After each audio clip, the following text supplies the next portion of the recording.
মাংসটা ভালো, ভাতের পরিমাণ আর একটু বেশি দিলে বেটার ছিল আমার কাছে মনে হয়। আজ সকালে ঘুম থেকে উঠেই মনে হলো কিছু একটা স্পেশাল খেতে হবে। অনেক দিন হলো বন্ধু বান্ধবের সাথে একসাথে বসে ঠিকমতো খাওয়া হয় না, তাই ভাবলাম আজ একটা প্ল্যান করি, চলো সবাই মিলে হোয়াইট চ্যাপেলে যাই, খাই বাংলাদেশি খাবার। তো আমরা সকালের ব্রেকফাস্ট শুরু করলাম পরোটা, ডাল আর গরুর কালাভুনা দিয়ে। তো গাইস, এই ছিল আজকের খাবার। রিয়েলি খুব মজার একটা খাবার ছিল।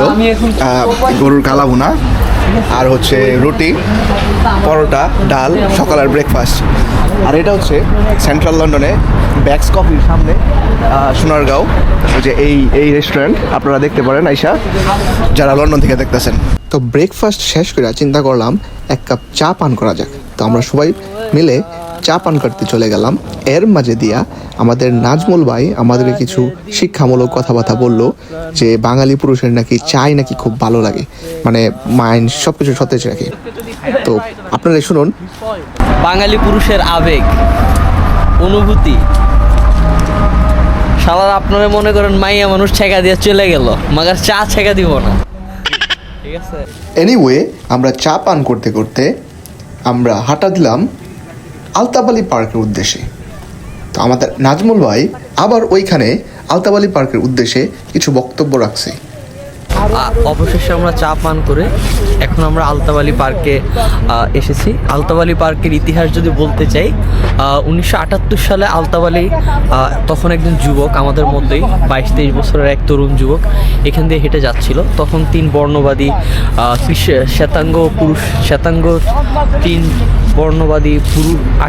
তিন বর্ণবাদী দ্বারা আক্রান্ত হয়ে আলতাবালি নামে সেই যুবকটি এখানে মৃত্যুবরণ করেন। তার মৃত্যুর পর 1998 সালে তার স্মরণে এই পার্কটির নামকরণ করা হয় আলতাবালি পার্ক। এখানে যে আপনারা পিছনে যদি তাকাচ্ছেন দেখতে পারবেন যে বাংলাদেশের ভাষা শহীদদের স্মরণে শহীদ মিনার।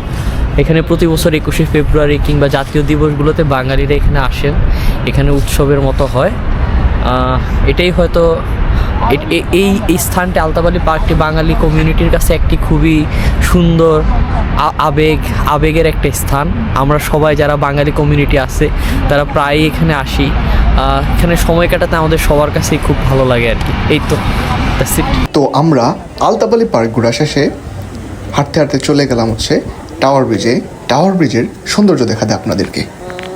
আর এখন গাইস আমরা এসে বসি হচ্ছে টাওয়ার ব্রিজে দেখতে দেখতে। আর আজকের ভিউটা সত্যি অসাধারণ। টাওয়ার ব্রিজের মানে রিয়েলি খুব সুন্দর, অসাধারণ একটা ভিউ। মানুষজন, সারা বিশ্বের পর্যটক এখানে, বাট রিয়েলি এখানে আসলে অন্যরকম একটা ভাইব আসে। তো এর মাঝে হাঁটা চলাফেরা করতে করতে সময় হয়ে গেছে হচ্ছে লাঞ্চ টাইমের।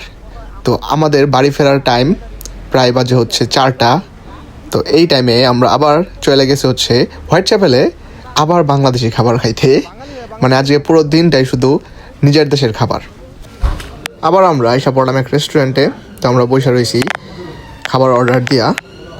আর কিছু সময়ের মধ্যেই ওয়েটার আমাদের খাবার নিয়ে চলে আসছে, ভাত, গরুর মাংস, ডাল আর সালাদ। জি ভাই, খাবারটা কেমন হয়েছে? মাংসটা ভালো, ভাতের পরিমাণ আর একটু বেশি দিলে বেটার ছিল আমার কাছে মনে হয়। Same to him. আপনার মতামত? সেম সেম কি? মাংসের টেস্ট ভালো, বাট ভাতের কোয়ান্টিটি বেটার। আচ্ছা, আরাম ভাই যা বলছে তাই। তো গাইস, খাবার খাওয়া শেষ আর এখন বাজে গেছে প্রায় 4:30। তো বাড়িতে ফেরার পালা।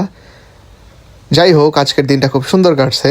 আপনাদের কেমন লাগছে ব্লগটা অবশ্যই কমেন্টে জানাবেন। তো আজকে এই পর্যন্তই, ভালো থাকবেন ততক্ষণ। আরেকটা ব্লগ আসতে ধন্যবাদ সবাইকে।